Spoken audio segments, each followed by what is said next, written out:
Salut et bienvenue dans cette nouvelle vidéo sur paleofit.fr. Là, je viens de finir ma petite séance de fitness et comme j'allais pas tarder à la douche, ça m'a fait tilt. Je me suis dit que j'allais vous faire une petite vidéo aujourd'hui dans laquelle je vais répondre à une question qu'on me pose depuis des siècles.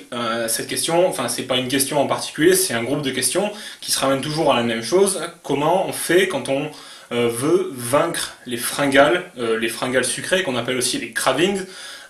Comment on fait pour vaincre la boulimie quand on a envie de manger énormément, quand on a un petit peu envie de se faire péter le bide et qu'on a envie de dévaliser tout ce qui est sucré, qui est bon, entre guillemets, et qui se trouve dans le frigo. Ça, c'est des comportements qui, malheureusement, vont vous limiter considérablement si votre objectif, c'est de transformer votre physique, atteindre un taux de masse grasse plus bas, améliorer votre masse musculaire et avoir une alimentation plus saine. Pourquoi? Tout simplement parce que une fringale sucrée, ou une fringale boulimique, ou vous appelez ça comme vous voulez, hein, un pétage de bide, ça peut tout simplement ruiner la totalité de vos efforts. Parce que si vous faites comme moi quand j'ai commencé, si vous faites, je sais pas moi, 1 ou 2 craquages alimentaires chaque semaine, qu'en plus de ça le week-end vous vous mettez en mode fête, alcool, etc., vos résultats de la semaine, que ce soit en termes de gain de masse musculaire ou de perte de masse grasse, vous les avez atomisés complètement. C'est très simple, avec une alimentation qui est par exemple saine, vous pouvez facilement, on va dire, perdre de la masse graisseuse et aller chercher 150 à 200 calories de déficit tous les jours et perdre de la masse grasse sur le long terme et avoir un taux de masse grasse qui soit relativement bas toute l'année.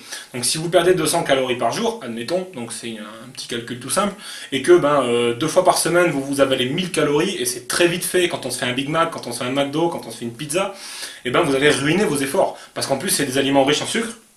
Donc avec l'insuline qui va arriver en masse dans votre sang, ça va se stocker directement sur vos sangles abdominales, sur vos fesses, là où vous voulez.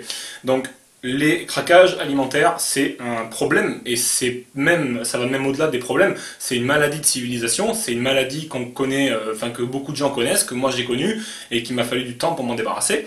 Donc pour ça, je vous invite à prendre ce problème véritablement au sérieux et de ne pas prendre ça comme quelque chose qui est normal. C'est vraiment pas quelque chose de normal, le fait d'avoir envie de sucre, d'avoir envie de se faire casser le ventre, et c'est pas un comportement qu'on peut retrouver chez des êtres naturels. Il n'y a que l'être humain qui est dans ces proportions-là. Donc on passe tout de suite à la pratique et on va déjà apprendre à déterminer d'où ça vient, les fringales alimentaires, l'envie de manger n'importe quoi, et connaître le problème, c'est déjà 50% de la résolution. Il faut savoir que les craquages alimentaires, ils vont venir de plusieurs facteurs, mais grosso modo, c'est toujours plus ou moins la même chose.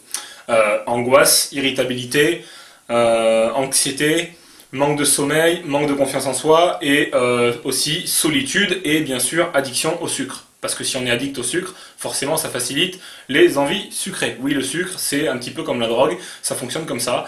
Plus on s'habitue à en manger, et plus on a envie d'en manger, et moins on est capable de se passer de sucre. Voilà. Donc le but, ça va être, maintenant que vous savez plus ou moins quels sont les facteurs qui peuvent déclencher une fringale, et qui peuvent être à l'origine de fringales très répétitives, et même trop répétitives, on va pouvoir passer aux étapes en fait qui m'ont permis moi de me défaire des fringales, parce que moi avant je craquais très souvent, j'étais étudiant, j'avais une vie le week-end, en fait j'avais 2 vies en fait, j'avais ma vie la semaine où j'avais lundi, mardi, mercredi, jeudi, vendredi, et c'était voilà, on se fait attention à l'alimentation, il y a les filles au lycée, faut faire gaffe, voilà, donc musculation intense, et puis le week-end, c'était relâchement total, c'était alcool, c'était fiesta, c'était resto, c'était pizza, c'était McDo, et je comprenais toujours pas pourquoi j'arrivais pas à perdre de la masse graisseuse, je comprenais pas pourquoi mes résultats et mon gain de masse musculaire, ma forme et tout, ils étaient pas au beau fixe, tout simplement parce que je faisais n'importe quoi et que je donnais pas suffisamment d'attention à cet aspect-là de mon alimentation. La première étape, et ça je la répète tout le temps, je la répète dans les articles du blog, je la répète dans les vidéos, je la répète dans mes vidéos de présentation pour les produits que je vends sur mon site, les petites formations que j'ai fait, c'est dormir, dormir, dormir. Il faut savoir que les fringales, comme on l'a vu tout à l'heure, c'est lié un petit peu, un petit peu même beaucoup, à vos niveaux d'anxiété, à vos niveaux de confiance en vous, à vos niveaux de forme et d'énergie. Et tout ça déjà, c'est une fois que vous avez réglé le problème du sommeil, ces problèmes-là, vous en avez réglé une grande partie. Donc vous allez automatiquement régler une grande partie des fringales. Il y a beaucoup de gens qui disent qu'en dormant 5 heures, peut-être même 6 heures par nuit, c'est tout à fait suffisant pour être en pleine forme. C'est du bullshit, c'est pas vrai, c'est des conseils de merde, il n'y a pas pire que ça. Si vous voulez vraiment être en mauvaise santé, pas vivre longtemps, pas développer des nouvelles compétences physiques, être irritable à longueur de temps et avoir des niveaux d'énergie qui soient catastrophiques, allez-y, dormez 6 heures par jour. C'est même peut-être 5 si vous avez un mode de vie un peu surbooké. Dormez 5 heures par jour, vous allez voir, ça va être désastreux. Moi, j'avais toujours tendance à être anxieux. Et le problème en plus quand on est anxieux, c'est qu'on a du mal à dormir. Donc l'idée c'est d'apprendre à redormir de manière correcte, adopter un rythme de sommeil. Allez pas vous coucher un soir à 9 heures, un soir à minuit, c'est mort. L'être humain il est fait pour suivre le cycle circadien, le cycle du soleil. Donc on va pas se coucher comme les poules, c'est pas ce que je suis en train de dire, mais essayez au moins de respecter un rythme de sommeil et dormez minimum 8 heures par nuit. Parce que je sais que les lecteurs de Paléophyte, en général, c'est des sportifs, c'est des gens qui font du crossfit, de la musculation, du fitness, ou qui ont un sport en particulier. Donc si vous êtes un sportif, que vous avez un sport qui est relativement intense, dormir 6 ou 7 heures par nuit, même si vous êtes jeune, c'est mort, ça va jamais vous procurer santé. Vous devez dormir au moins 8 heures par nuit. Moi, au jour d'aujourd'hui, ça fait 6 mois que j'applique ça, je suis à 8h30 de sommeil minimum, tous les jours. Et malheureusement, sans ça, qu'est-ce qui se passe? Je deviens irritable, je deviens anxieux, j'ai des baisses de confiance en moi et j'ai une propension plus importante à faire des fringales, à avoir envie de manger n'importe quoi, à avoir envie d'ouvrir le frigo, de prendre tout ce qu'il y a à l'intérieur et de me l'enfiler. Et puis ça s'arrête pas, hein. Quand on a commencé à manger du sucre, c'est un petit peu comme appuyer sur le bouton on de la bombe nucléaire. C'est l'explosion et on s'avale tout de suite 1000 calories. On va passer maintenant à l'étape numéro 2. Et cette étape numéro 2, je vais vous donner un petit exercice à faire. L'étape numéro 2, c'est devenir quelqu'un qui va être résistant au sucre, qui va être résistant aux fringales. Et alors, en général, c'est les fringales sucrées, c'est pour ça que je dis du sucre, mais ça fonctionne aussi avec d'autres aliments. Donc vous pouvez appliquer l'exercice avec les aliments que vous allez choisir en fonction de ce sur quoi vous craquez en général. Je vous donne l'exercice tout de suite. L'exercice, il est tout simple. Moi, je l'ai fait avec un cookie, parce que moi, j'adore les cookies. Je vais chercher mes cookies à Lidl, parce qu'à Lidl, ils font une marque de cookies qui est absolument extraordinaire. Ils ont des sacrées pépites de chocolat, c'est vraiment trop bon. Et quand je commence à en manger, c'est un petit peu compliqué. Je peux plus m'arrêter. Et bref, c'est pas le sujet. Qu'est-ce qu'il faut faire avec ce petit cookie? Alors, le but, ça va être de s'entraîner à résister au sucre. Il faut savoir que craquer sur l'alimentation, craquer sur du sucre, craquer sur, je sais pas moi, un aliment particulier, et particulièrement du sucre, du chocolat, des choses comme ça, c'est un phénomène psychologique.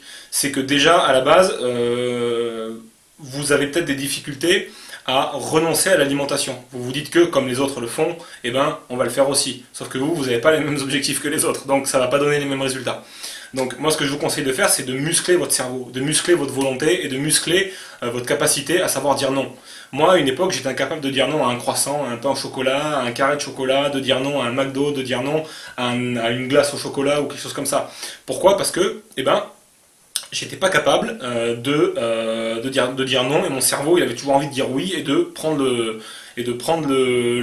l'aliment en question. Je me disais que j'allais continuer, que je commencerais demain et que je me mettrais vraiment au sérieux à suivre une bonne diète dès le lendemain, mais que pour aujourd'hui j'allais m'autoriser ce petit écart. Sauf que ça marche pas et on retombe toujours dans le mauvais schéma.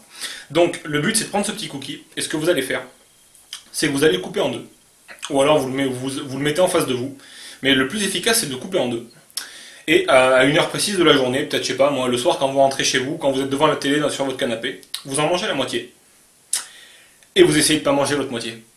Et là, on va voir si vous êtes vraiment... et vous allez voir que, c'est là où on va voir si vous êtes vraiment quelqu'un qui est capable de renoncer à l'alimentation, qui est capable de dire non, et qui est capable d'aller au-delà de l'envie primaire de manger. Alors, au début, vous allez faire comme moi. Vous allez manger la deuxième partie du cookie en l'espace, ou de n'importe quel aliment, en l'espace de 2 minutes. Mais le but, c'est pas de gagner dès la première fois. Le but, c'est d'être gagnant sur le long terme. Donc, ce que vous allez faire, c'est que vous allez essayer à chaque fois d'augmenter la durée qui va séparer la première moitié du cookie de la deuxième moitié du cookie. Et vous allez voir que grâce à ça, vous allez progresser, vous allez entre guillemets, ou en quelque sorte, muscler votre cerveau, et muscler votre volonté, muscler votre motivation, et vous allez être de plus en plus capable de dire non.